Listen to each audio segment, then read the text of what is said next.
আন্দোলন করছেন যারা, তাদের উস্কানিদাতারাও বেড়ে যাচ্ছে, তাদের ভুল পথে নেওয়ার লোকেরও অভাব থাকবে না এবং সেই ধরনের ঘটনা ঘটছে।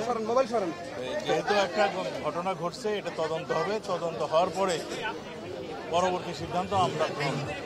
তদন্তের আগে আমি কিছু বলতে পারছি না, সেটা তদন্ত করার পরে আমরা বলতে পারবো যে ঘটনাটা কি হয়েছে এবং কারা উস্কানি দিয়েছে কিংবা কারা এখানে দায়ী, এবং সেগুলো আমরা তদন্তের আগে কিছু বলতে পারবো। তারা 24 ঘন্টার আলটিমেটাম দিল আপনাদেরকে মামলা তোলার জন্য, আলটিমেটাম দেওয়া হয়েছে, সেক্ষেত্রে আসলে আপনাদের অবস্থানটা কি হবে? যে কেউ সংক্ষুব্ধ হলে মামলা করতে পারে। মামলা তদন্তর পরে যদি এটার মেরিট না থাকে তাহলে এটা অটোমেটিক বাতিল হয়ে যাবে। সেইখানে 24 ঘন্টা, 10 ঘন্টা, 24 দিন এইগুলি কোনো প্রশ্ন আসে না।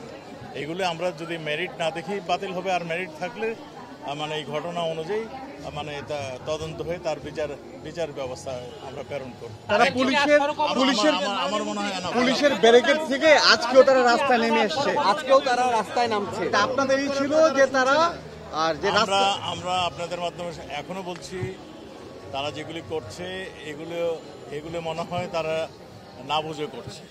এটা পরিষ্কার হাইকোর্টের থেকে, সুপ্রিম কোর্ট থেকে নির্দেশনা দিয়েছে 8 তারিখে এটার একটা রায় ঘোষণা করবে, শুনানি হবে। সেই শুনানি দিয়ে তাদেরকেও পার্টিসিপেট করতে বলছে, সেগুলি না করে তারা রাস্তা অবরোধ করছে। এগুলি সব কিছুই কিন্তু এখন বিচার বিভাগের হাতে, আমাদের হাতে কিছু নেই। কিছু থাকলে আমরা সেটার ব্যবস্থা করব।